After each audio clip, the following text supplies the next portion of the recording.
Pourquoi le pervers narcissique vous critique? Pourquoi le pervers narcissique vous dévalorise? Bonjour à vous, ici Fabien Arnoux, votre coach pour vous extraire d'une relation toxique afin d'être libre et de vivre une véritable renaissance. Mais avant d'aller plus loin et de vous expliquer pourquoi il met en place ce phénomène-là, pourquoi il fait ça en permanence ou en tout cas très régulièrement, je vous propose maintenant, si vous n'êtes toujours pas abonné à cette chaîne YouTube, de cliquer sur s'abonner, sur la petite cloche juste à côté pour être tenu au courant de mes prochaines vidéos, pour vous aider au quotidien à vous extraire de ce type de relation hautement destructrice. Sachez également que si aujourd'hui vous posez des questions et que vous vous demandez est-ce que mon conjoint ou ma conjointe est bel et bien perverse narcissique ou au moins en tout cas est-ce que cette personne est toxique pour moi, j'ai mis en place un test parfaitement gratuit qui va vous permettre d'identifier à 100% si aujourd'hui vous êtes bel et bien dans ce type de relation hautement destructrice. Vous retrouverez le lien juste ici afin de lever tous vos doutes. Alors pourquoi le pervers narcissique vous critique et vous dévalorise? C'est extrêmement simple, c'est en fait pour se rassurer lui-même, c'est sa capacité, sa façon à lui de s'auto-valoriser. Ce sont des êtres vraiment qui se sont construits dans une dynamique très particulière où pour se valoriser et finalement se rassurer sur leurs propres valeurs, ils ont besoin de dévaloriser l'autre, ils ont besoin d'enfoncer l'autre, ils ont besoin d'écraser l'autre, ils ont besoin de dominer l'autre. Ils sont vraiment dans un monde de domination, dans un monde où il y a un dominant, une dominée, et que dans ce monde-là, le seul moyen qu'ils ont, eux, pour se rassurer, pour se valoriser, ça va être d'écraser l'autre. D'où le fait de vous critiquer, d'où le fait de vous dévaloriser, d'où le fait de vous humilier.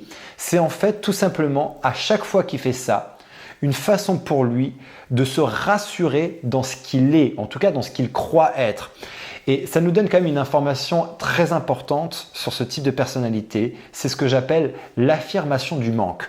L'affirmation du manque, c'est quoi? C'est tout simplement l'idée que si réellement j'étais sûr de ma valeur, si réellement je suis certain de la valeur que j'ai et de ce que je peux apporter aux autres, est-ce que j'aurais besoin de l'étaler? Est-ce que j'aurais besoin d'aller critiquer, dévaloriser les autres pour aller démontrer une pseudo-supériorité de ma part ou une pseudo-valorisation de ma part? Non. Pourquoi? Parce que j'ai la certitude déjà de ce que je suis. Quand on est sûr de ce que l'on est, on n'a pas besoin de rentrer dans ce mécanisme, dans cette compétition malsaine. Et c'est exactement ce que nous démontre en fait le pervers narcissique ou les manipulateurs, ou en tout cas les personnes, sans forcément parler de pervers narcissique et de manipulateurs, les personnes qui sont dans ce schéma-là de critique et de dévalorisation permanente. Ils sont en fait tout simplement en train de nous parler de leur peur. Et cette peur-là, ce besoin finalement d'aller dévaloriser, d'aller critiquer dénote tout simplement d'une peur importante, d'une souffrance importante et tout simplement d'un sentiment de se sentir en permanence inférieur aux autres. Je suis toujours en train de me comparer aux autres et dans cette comparaison, je me sens en insécurité, je me sens moins, je me sens faible, je me sens petit, je me sens rien, inexistant. Donc pour pallier à ça, je vais affirmer quelque chose à l'extrême pour cacher ça aux autres et pour tout simplement me donner confiance, me sécuriser, me faire croire que. Et donc, je critique, je dévalorise, j'humilie. Mais la vraie raison de ça, c'est que le pervers narcissique ou les manipulateurs se sentent en fait extrêmement petits, extrêmement faibles, n'ont que peu d'estime d'eux-mêmes, voire pas du tout d'estime d'eux-mêmes. Alors, quand je dis ça, c'est juste pour que vous compreniez la mécanique, mais attention, pas de compassion, pas d'empathie mal placée. Ça ne veut pas dire qu'ils sont à plaindre, en tout cas pas les pervers narcissiques, parce que comprendre ça, ça va vous permettre d'augmenter votre discernement, votre capacité à comprendre pourquoi ils font ça et de donner du sens aussi à ce que vous vivez. Par contre, ça ne doit pas déclencher chez vous une notion de compassion, d'empathie mal placée qui pourrait vous dire que dans ce cas-là, mais s'il fait ça, c'est parce qu'il est en grande souffrance à l'intérieur et que finalement, c'est parce que ça se trouve dans les origines de son enfance, de sa vie, dans ce il n'a pas eu suffisamment d'amour, il n'a pas eu suffisamment de confiance, on ne lui a pas suffisamment donné de sécurité émotionnelle et donc je vais lui apporter ça. Je vais lui apporter ça et je vais être la personne qui va changer sa vie et qui va lui permettre d'enfin réaliser que, mais non, il est autre chose que ça, il peut être aujourd'hui quelque chose d'autre parce que c'est peine perdue. Si vous rentrez dans ce schéma-là, dans ce rôle du sauveur, de la sauveuse, c'est perdu d'avance, vous allez vous enfoncer dans un gouffre sans fond. Okay, parce que cette faille-là, c'est un gouffre sans fond dans lequel vous allez vous épuiser, dans lequel vous allez perdre toute votre énergie, dans lequel vous allez vous éteindre. Parce que l'autre, jamais ne réalisera ça, jamais ne créera ce changement. Malheureusement, c'est triste à dire, mais c'est comme ça. Et aujourd'hui, tous les spécialistes, les psychiatres, les psychologues, spécialistes de la perversion narcissique sont unanimes là-dedans. Le changement n'est pas possible. Donc, ne perdez pas votre temps là-dedans, et cette vidéo n'est pas prévue et n'est pas faite pour que ça déclenche cette empathie et cette compassion.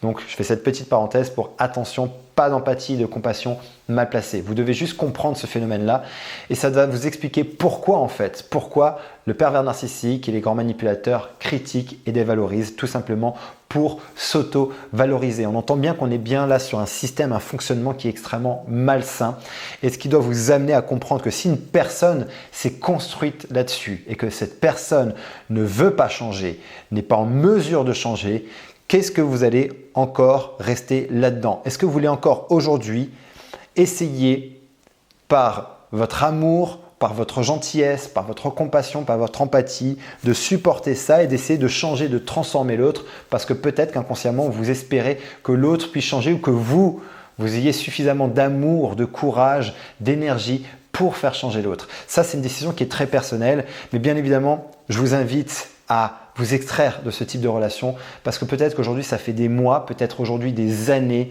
et des années, peut-être des décennies que vous êtes dans ce type de relation et que vous ne comprenez pas ce que vous vivez et que vous avez en face de vous une personne qui est dans cette critique permanente, dans cette dévalorisation. Est-il pervers narcissique ou est-elle perverse narcissique? Ça, je vous laisse faire le test pour le déterminer ou en tout cas pour vous donner vraiment une certitude beaucoup plus élevée et poser déjà un diagnostic par vous-même et vous aider à rentrer là-dedans. Mais je crois qu'au-delà de cette question, est-il bien pervers narcissique ou perverse narcissique, c'est est-ce que cette relation aujourd'hui est toxique? Est-ce que la personne que j'ai en face de moi est en mesure de créer un changement? Est-ce que nous avons essayé? Est-ce que j'ai essayé? Est-ce que j'ai mis en place des choses et qu'aujourd'hui je vois que rien n'y fait? Je continue à souffrir, il continue à être dans ce mécanisme-là et que dans ce cas-là, ce mécanisme est extrêmement toxique pour moi. Ça me fait perdre confiance, ça me fait perdre toute estime, ça me fait perdre mon énergie, ça me fait perdre ma joie de vivre. Voilà, ça suffit. Ça suffit pour vous dire qu'il est temps de sortir de ça. Il est temps de changer et que si aujourd'hui, vous ne savez pas comment faire, vous avez tenté des choses, ça ne fonctionne pas, que regarder des vidéos vous aide un peu mais n'est pas suffisant, prenez rendez-vous pour une session de diagnostic. On fera le point ensemble sur votre situation. Et si aujourd'hui vous êtes 100% déterminé et engagé et que vous correspondez au type de personne que j'accompagne, je vous proposerai à la fin de cette session de diagnostic d'intégrer le programme Renaissance. C'est le programme d'accompagnement que j'ai mis en place pour aider des personnes comme vous dans votre situation, dans une relation extrêmement toxique, à être libre et surtout à vivre une véritable renaissance parce que derrière ce type de relation, derrière cette vie qui n'est plus une vie, qui est une survie, il y a une véritable renaissance. Je vous invite donc, si mon énergie vous parle, à prendre rendez-vous. Vous retrouverez le lien juste dans le descriptif de cette vidéo. Il vous suffira de cliquer dessus, vous serez redirigé vers mon agenda, vous prenez rendez-vous et je vous appelle.